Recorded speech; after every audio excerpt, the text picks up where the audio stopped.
All right, welcome back into the Doop podcast. I'm Zero. Got my coffee here with me. Yeah, let's get this going. Let's talk about the early regular season for the Philadelphia Union so far. We remain as the only undefeated team left in MLS after 6 games played. I know it's still early in the season, but to be the last undefeated team is, something. At least I know they've tied a few games, but we've started to we found our feet for sure with a 3-game winning streak at the moment. We're 3-0-3, and things are looking better for the Union. I mean, after crashing out of the CONCACAF Champions Cup and tying all those games, things looked a little bit dire, and people were kind of questioning this franchise a bit. And is this team finally gonna just kind of fold and kind of run their last run? But that is not the case. We have turned it around since. We've shown some depth, surprisingly, and we travel to Atlanta tomorrow to take on Atlanta United, which is gonna be a really tough game to try and keep ourselves undefeated. It's not going to be easy there. Atlanta's played pretty well so far this season. They're usually a tough franchise and usually really hard to play there. So we got to bring our A game for sure. But 3-0-3. We've had players missing to injuries like Andre Blake. We've had people missing to international duty and all that stuff. So we've kind of been filling in. Curtin's been filling in pieces here and there. One I want to talk about is the backup keeper, Oliver Zemla. Now, this guy has actually been our biggest pickup in the offseason as of right now, which is, kind of weird to say about a backup goalie, but yes, because Blake has missed several games so far, and Zemla has stepped in and hasn't missed a beat. He's the best backup keeper we've had for Andre Blake yet in his entire career, and that's saying a lot.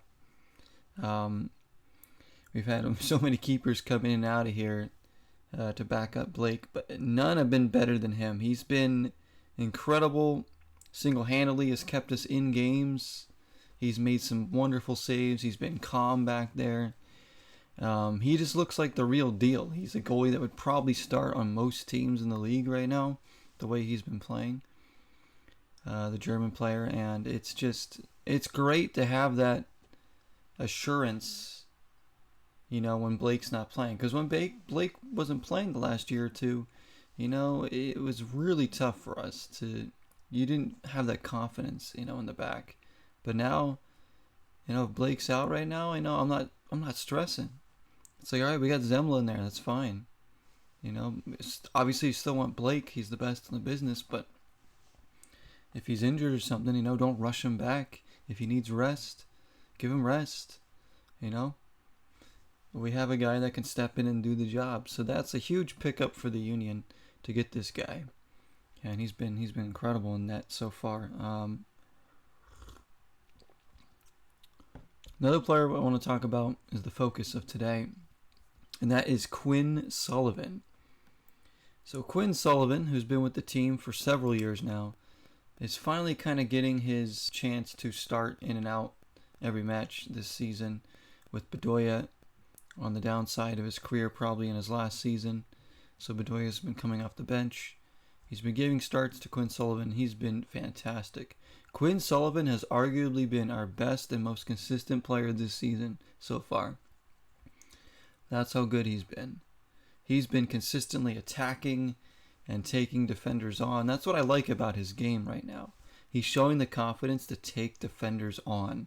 And we haven't really had that kind of a player since Ilsinho retired, Ilsinho was that one guy who would willingly just take on defender, try and dribble by them. Because without him, we haven't really had that. And Quinn Sullivan has become that guy now. Get him the ball. He's going to run at defender. He's going to take him on. And a lot of times he's going to beat him because he's fast. He's one of our fastest players, and he's good on the ball. But not only that, he's added the finishing product to his game now. Something that was kind of lacking this first couple of years with the team. You know, he's still a young player growing into his game, but he is breaking out now. And, you know, he has a goal. He has 2 assists in MLS play so far. He could have more goals. He scored in the Champions Cup, I believe. Yeah, he's been incredible. He's been incredible. He's just driving the team forward, game in, game out. He has an engine that doesn't quit, doesn't stop running. His work ethic is fantastic. Let's talk about his defensive work rate. That is admirable. The guy does so much work offensively, then he gets back on defense, and he's there to help shut things down too. He's just been a phenomenal player for the Union this season, and he's a big, big reason why we're undefeated so far. Really is. His stock is going up, and he could be on track to perhaps make an all-star appearance this year. I don't know. All-star game, we all know, is a popularity contest, so who knows? But he's played in every game, I believe. Yeah, he has played in every game, I think. Or at least most of them, maybe all but one. Yeah, goal, 2 assists here in MLS play. Defensive work rate. He's just been getting it done. And his brother, of course, has been in the news as well. His younger brother, Kevin, I don't even know how to pronounce his name, but I think Kevin Sullivan. His 14-year-old brother, who's on, you know, the Union's youth team, getting a lot of interest from Manchester City. I saw one report where they did sign him, but he can't go over to England until he's 18. So the Union are going to be producing another homegrown talent to go to Europe, and that's Kevin Sullivan. So he's probably going to be with the Union soon, like the first team. And we might get a year or 2 with him before he goes off to Europe. But we're going to be selling him to Manchester City. That's Quinn's younger brother. That's crazy. They're literally calling Kevin the best in the world in his age group. It's unbelievable. Like, is he really that good? I've seen some highlights of him. Yes, he looks very good for his age. But calling him the best in the world in his age group, Manchester City, we're talking one of the biggest clubs in the world. One of our 14-year-old kids is in our farm system. That's how good the Union's youth system has been. Where's Mark McKenzie? Where's Brendan Aronson? Where's Paxton Aronson? Where's Austin Trusty? These guys that came through our system, they're playing in Europe. A couple of them were playing for the U.S. national team. We have Paxton Aronson, Jack McGlynn, Nathan Harrell. These guys have played for the youth international team. Same thing with Quinn Sullivan. You know, it won't be long before I'm sure Jack McGlynn is signed somewhere else. Maybe even Quinn Sullivan at this point. The way Quinn's playing, teams are going to be looking at him. So these homegrowns that we're producing in Philadelphia, there's something in the water.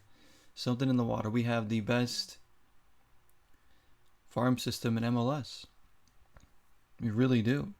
Like, we just consistently pump out these quality players. We're not just like, you know, players that have talent, but these are players that are making an impact on the first team in MLS.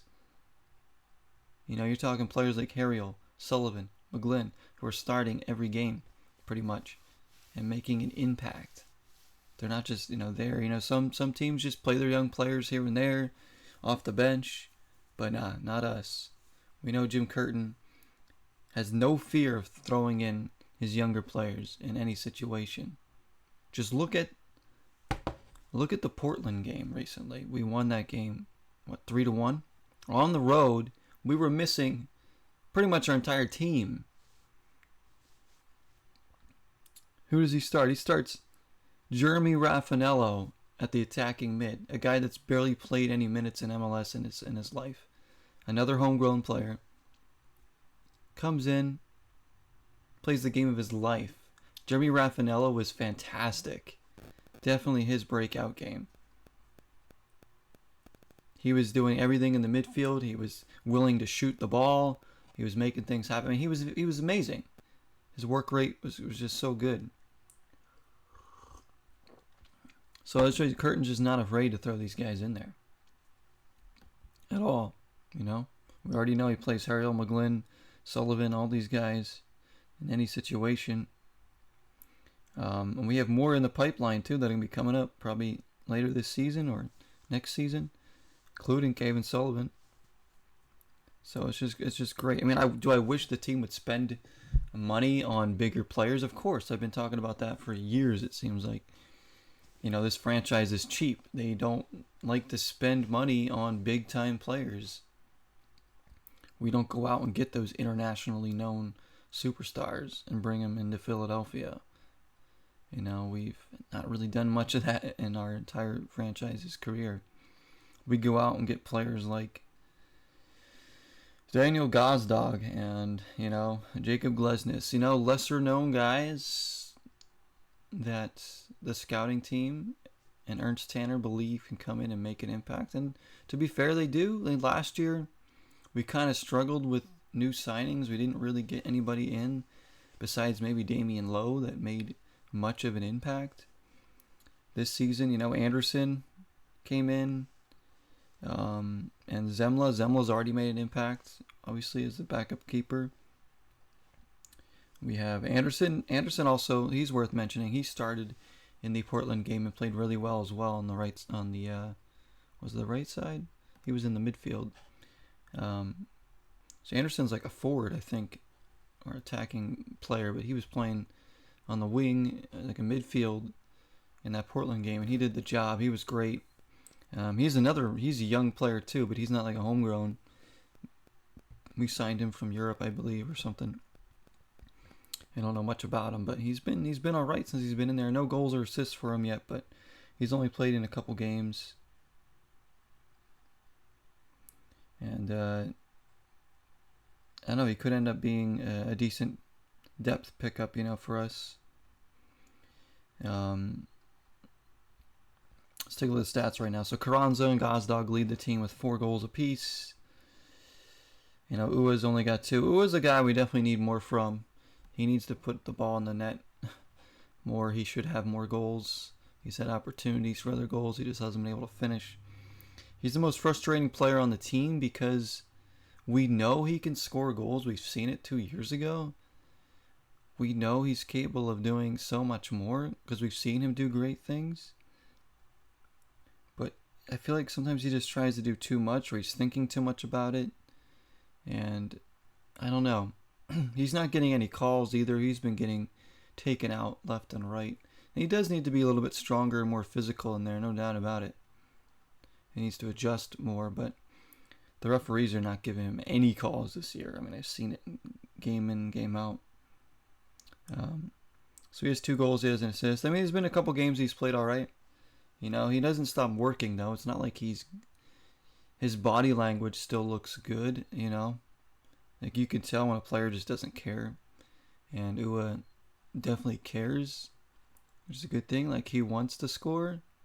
So, for me, like, I appreciate that because I've seen players before with bad body language in any sport.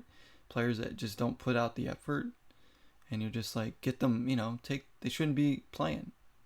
Like, if you're not going to play for the team, put in that effort. You're getting paid all that money. Why even, you know, just get out of town, right? And he's still putting in an effort.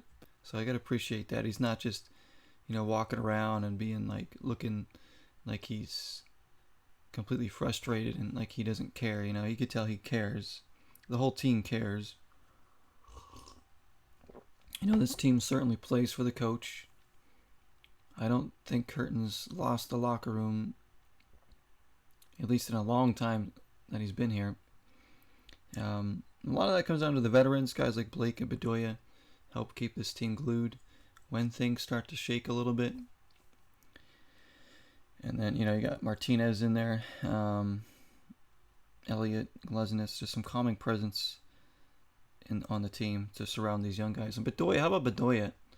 Freaking guy, favorite player, I think. I freaking love Ali Bedoya, Captain Ali. People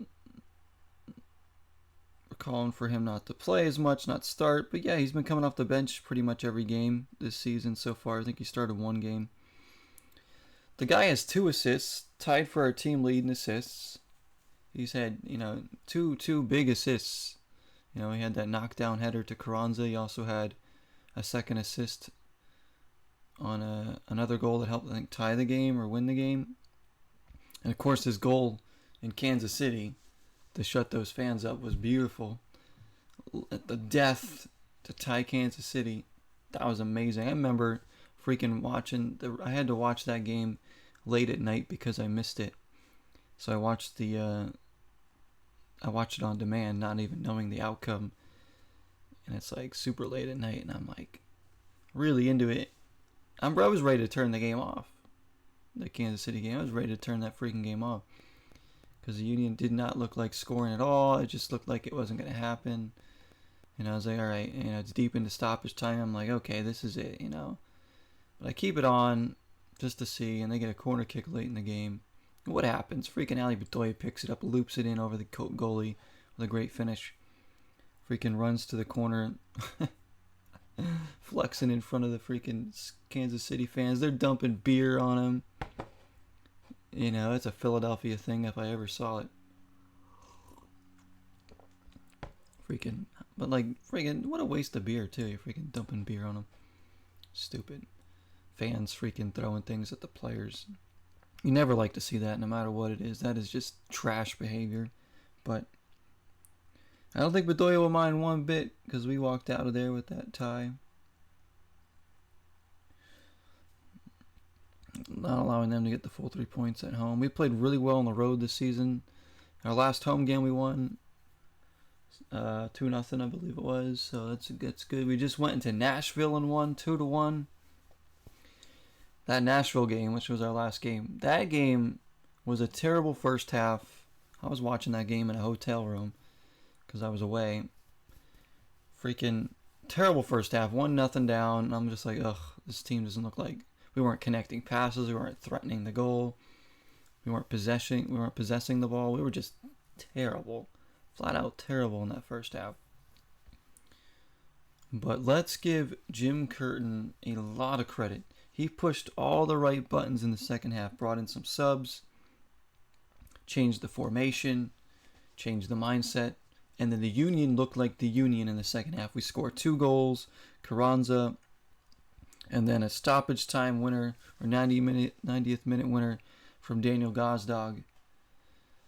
Just incredible. We just turned that game on its head to win. We did not look like winning that game. I still can't believe we won that game against Nashville.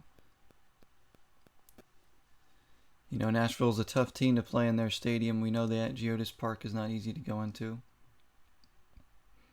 Usually a team that always plays us tough. Yeah, we did not look like scoring. We just looked like it was going to be one of those games, Seasons past, a game like that, we end up losing 2-3-0 easily. We just let it get away. We never find our feet. And it's just one of those games that you just want to forget about. That's what it was looking like, honestly. But something about us this season, we keep fighting. Somebody else keeps stepping up in moments, whether it's the defense or Zemla or Carranza, Gazdag, Sullivan, whoever, Bedoya. It's just, there's something about this team right now that they just keep fighting. Keep finding ways to get those ties, to get those wins. And our defense was terrible early in the year, let me tell you. Glesnes was probably our worst player early the first couple games of the season, and that's hard for me to say because Glesnes has been fantastic for this club, but former defender of the year looked lost, looked unsure of himself. He was making mistakes. So Curtin, he benched him a little bit. Rightfully so. Letting this team find its feet. Lowe wasn't doing much better, but Lowe's been all right. Elliott also wasn't off to the greatest start. Neither was Kai or anybody. But since Glesnes has come back in the team, he's looked like himself. Glesnes is back these past couple games. He's been really solid back there. With he looks comfortable next to Jack Elliott once again, and that is great to see. Harriel's been playing well on the right side. And Kai as well is starting to step up. He's getting a couple assists now. Defense is starting to find its feet now. That was worrying me. The defense was playing like it did at times last season. Because, not 2 years ago, the year we went to the Cup, our defense was the best in the league. And we haven't changed any of that personnel. We still have Blake and that back line and Martinez sitting in front. I think a big thing that we're missing is Leon Flock. We almost forget about him. But yes, I know a lot of fans don't like having him in the lineup. He's been injured all season. He hasn't even played a single minute yet this season, but I almost forget we have him.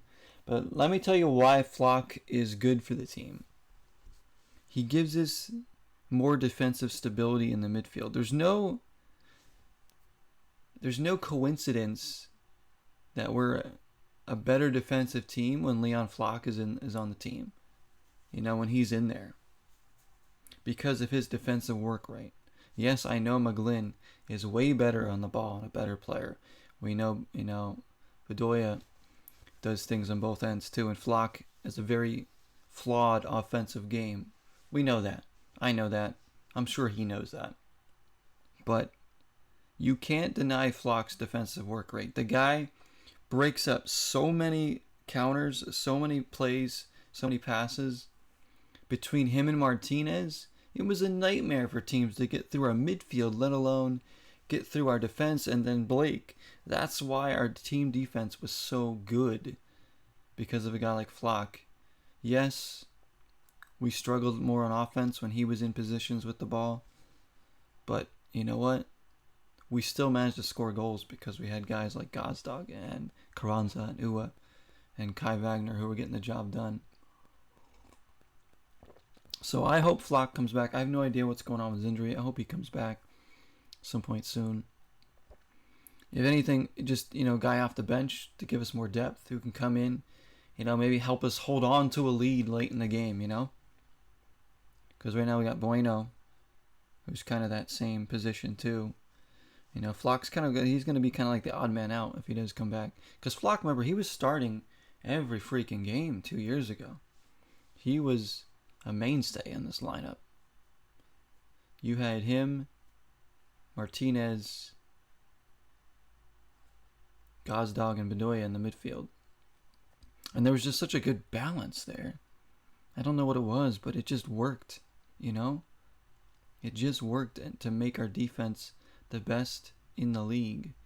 And I know, a lot of it's down to our defense not playing as well, but I just really think he brought great stability. Now, am I saying if he comes back, should he start? No, definitely not. You can't start him over Sullivan or McGlynn right now, obviously. But, like I said, I would love to have him back on the team. I miss his presence. I really do. I think his defensive work rate is just so good. I like Leon Flock. I know a lot of fans don't, but I actually do. I think he's a quality player when it comes to the defensive side of things. He still really needs to work on his offensive game because he gets in positions to make plays and then he looks lost with the ball at his feet on the offense. Believe me, he doesn't. I don't know what it is, but he just looks anxious or something when he gets it in the final third and he has space in front of him. It's like he doesn't know what to do. So I think that's just something he needs to work on still. But, a guy that definitely brings that defensive work rate second to none. But Sullivan gives you better of both worlds for sure. Right now. Bueno, who else? In the Nashville game, they brought in Bizo too. Bizo came out the bench and he immediately made impact, throwing crosses into the box. Thought Bizo was great off the bench in that game. That just shows that the depth that we're creating now with this team. You got Harriel and Bizo at the right back position. You got guys like Bueno off the bench, Anderson, Zemla, Damian Lowe, Raffanello now, and Chris Donovan, of course. I don't know what's going on with Baribo. Baribo doesn't even play. I don't know what is happening with that signing, but he looks like he's just been a waste of money at this point if he's not going to play much.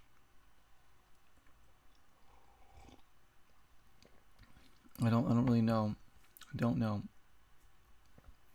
And just some other young players. I still think this team needs to go out in the summer transfer window and sign some more players for sure.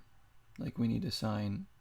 I think we need a proper backup for Kai Wagner too, because we don't really have that. Because when Kai is out, we put Harriel at left back, and that is not his position.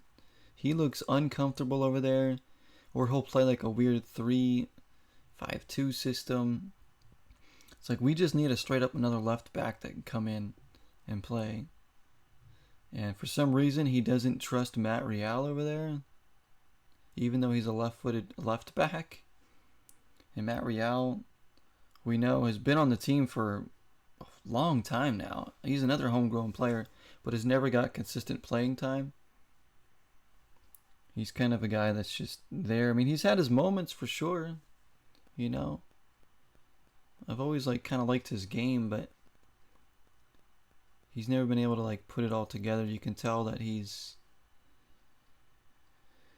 probably not fully confident either because he doesn't play all the time. You know, he hasn't played yet this season in the league. I don't know. It would make sense on paper to be like, okay, Kai's out. Let's play Matt Real left back because he's a left-footed left back. But Kurt just doesn't have the trust in him or something because he never puts him over there. He just moves Harriel over there or something, or he'll change the formation.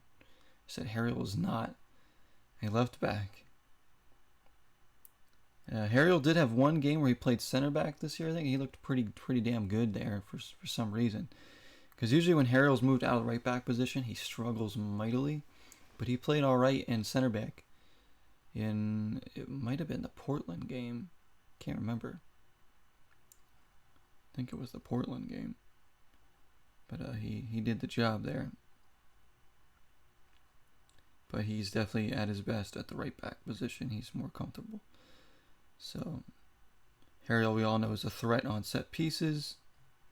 The one thing Harriel needs to add to his game right now, you know, he still needs to work a bit on his defensive positioning. He's usually pretty solid on defense, but he does get burned a couple times. And he'll get caught out. But I think he needs to really work on his offensive crossing, be a threat more so going forward. He's very good in set pieces. Obviously, he's a threat in the air, but I'm talking when he's on the ball going forward, connecting passes and getting crosses. He's getting better for sure. He's improving that, but if he continues to work on that, he's going to be a dual threat going forward and then defending too. I think sky's the limit for Nathan Harriel, honestly. Because he just has a few things. Once he gets those sorted out, my goodness, he's going to be a pretty complete right back. A guy, not the tallest guy either, but he has a leap on him. He has a leap and he times his headers so well. That's how he sneaks in and gets those set piece goals. Because he just jumps up and freaking, I don't know, the teams don't pay attention to him or something. But he's a threat there and he's been pretty solid defensively. His work rate's always good. I think he's also a player who's willing to learn and willing to do what it takes. He's not settling for what he is. He wants to improve himself, and that's always a sign of a great player, somebody who wants to continue to improve himself and work on things and get better and for the team and for himself. Ben Simmons. You want to try to improve your game for sure. And he certainly is. And Quinn Sullivan's another guy who's doing that. Jack McGlynn. His next step now is to add more goals and assists to his repertoire, right? We already know McGlynn is special on the ball. The guy sees passes that nobody else on the team sees. I love when McGlynn gets the ball. He's got his head up. He's looking, okay, somebody making a run. I'm going to pick him out right now. There's a little cherry pick right there. Boom.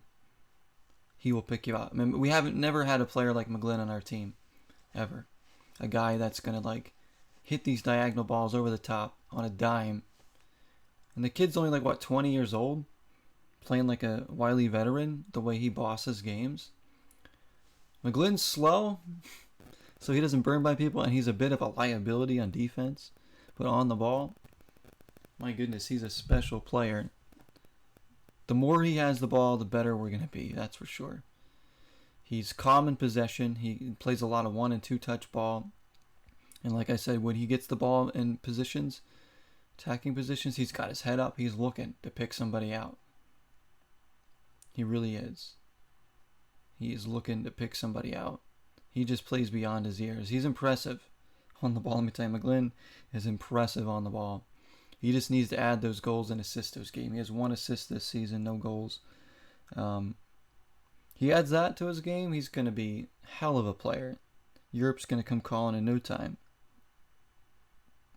But he's got a special left foot. And, yeah, I mean, if I was his teammate, my goodness, as a forward or something, as soon as he gets on the ball, I'm making a run. Because I know he's going to be looking for me. He'd be a dream to play with because he would always be looking to hit those balls, those like, you know, those pass attempts that not a lot of players even try. I've seen him do these little loopy balls over the top and to guys, and it's just like crazy. Or these like switch diagonal passes on a dime. The guy's got an incredible touch on him. The kid, I should say. It's just, I mean, I just hope he continues to work on his game because he's such a special player too. Him, Sullivan, and Harriel, just those homegrowns, my gosh. The impact that these guys are making on the first team is crazy. How many teams in the league can say that they're starting 3 homegrowns that are making huge impacts on an undefeated team? Nobody. Only us. But I'm excited to watch the game tomorrow. I got to wake up early on the week. You know, I like to sleep in on the weekends, but tomorrow the game's at 11:30, so I'm going to wake up probably around 11, get some coffee, watch the game. Let's go Union. Just a good start to the season. Quinn Sullivan, hoping he has another big game.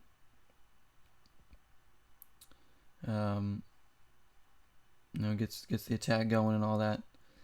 That's about it, guys. I mean, we crashed out of the Champions Cup. We got the Leagues Cup coming up. But right now, the focus has got to be in MLS. We are one of the top teams in the league right now after a 3-game winning streak right now. Let's keep it rolling. Let's stay undefeated. If we go into Atlanta and get a tie, that's a good result. If we win, I'm going to be going crazy. I mean, I don't expect us to win this game, but I'm hoping for at least a tie. So we get a point on the road there against a tough Atlanta team. Because the Eastern Conference, we know, is super tough. Way tougher than the Western Conference. Way tougher. If you get in the Western Conference, you got it easy. I'm telling you. The Eastern Conference is insanely hard right now. Not only do we have teams like Nashville, like, Atlanta and Cincinnati and Columbus. Now we have teams like the Red Bulls and Toronto doing good, just to add more craziness to it. You got Orlando, you got New England, who's not playing well, but I think New England's going to raise up eventually. Come back to earth here. I mean, you've got who else over there? NYC's not playing well, so which is good. Glad to see them doing bad. It's just such a tough conference. Obviously, we got Miami, Messi and company. They're up there. I mean, it's a crazy conference. There's a lot of contending teams in the East. You look at the West. There's not much that really catches your eye. You're like Minnesota's playing pretty good. You got Vancouver. Of course, how about the Galaxy? They've been so fun to watch. I've been watching most of their games. The Galaxy are back. They are playing incredible football over there. Of course, LAFC. The rich get richer, right, with them. They're going to be signing Olivier Giroud in the summer. Yeah, I really hope that any team but them makes it out of the West this year. Hopefully, it's nice to see the Galaxy back. I think the league's better, more exciting when the Galaxy are playing well, and they are. And I really enjoy watching the Galaxy. I really like watching them play. Yamane, Yoshida, Gabriel Peck, Paintsaw. I love Paintsaw, man. He's been quite a pickup for them. You got Jovic, you got Ricky Pooch. Just a really, really good team to watch from a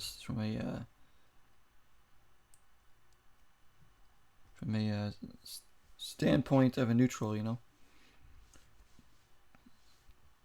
I used to hate the Galaxy. I did. Well, no, I wouldn't say hate them, but I used to be really annoyed by them. Not during their David Beckham era. I actually really liked them during the David Beckham era. That's probably when people became really annoyed with them, but not me. It was back in the earlier days of the league when they were facing New England in all those finals. Because I was a Revolution fan, as some of you may know, until 2010, whatever, when the Union came in. Because I was living in New England. I was living near Boston. There's this new MLS league. I was a kid. So, of course, I'm going to root for the Revolution. Philly didn't have a team, and I was living in the area for a while at the time, so, of course, naturally I became a Revolution fan, and I went to so many Revolution games. I've been to that stadium. I know that stadium better than I know my house, honestly. I used to live at that stadium. We would go randomly. It would be game day, and, I would ask my mom, be like, hey, you want to go to the game? Let's go to the game tonight. And she's like, yeah, let's go. My mom loves soccer too, so she would want to go to the games. I would just randomly just ask her, hey, let's go. And she'd be like, all right, well, yeah, let's go. We just up and we just go, just on the spot, and just drive to the game. And, the tickets were so cheap to get great seats. And we would go to, me and my friends too. We'd be like, oh, there's a game tonight. Let's go. We would just go, because we probably lived about 40 minutes away from the stadium or something, give or take, where the Patriots and stuff play, Gillette Stadium. So yeah, I used to go to so many Revolution games, and I went to MLS Cup 2000 and was it 1 or 2? The one in Gillette Stadium where the Galaxy won their first cup. In double overtime with Carlos Ruiz scoring. I went to that game, 60,000 plus people. This is in the very early days of MLS. You're talking, not a lot of people cared about the league, So it's a big deal to have 60,000 plus people at the Cup. And obviously I'm rooting for New England, and Galaxy won in double overtime. Broke my heart. Or when that goal went in, broke my heart, but... So that's why I kind of have some disdain for the Galaxy for a few years, because they also beat New England a couple other times in the Cup, or at least one other time, as well as Houston. New England never won a Cup, even though they went to several of them. I think 4 or 5 Cups they've been to and haven't won. But as soon as Philly came in the league, it was like a switch. I was like, all right, I'm all Union now, because I'm a Philly sports fan through and through. I'm originally from Pennsylvania, so... I had to switch my allegiance. I still respect the Revolution and want them to do well, but the Union's my team. The Union is my team, and I live and die by the Union. So, I really don't care what happens in New England these days, but there's always that part of me that was kind of appreciated them, But I guess that will do it today. I'm rambling, guys. I'm done. Thank you for listening to the Doop podcast. I'm Zero. You guys have a wonderful day or night whenever you listen to this. Thanks for listening. Until next time, 0 is the number.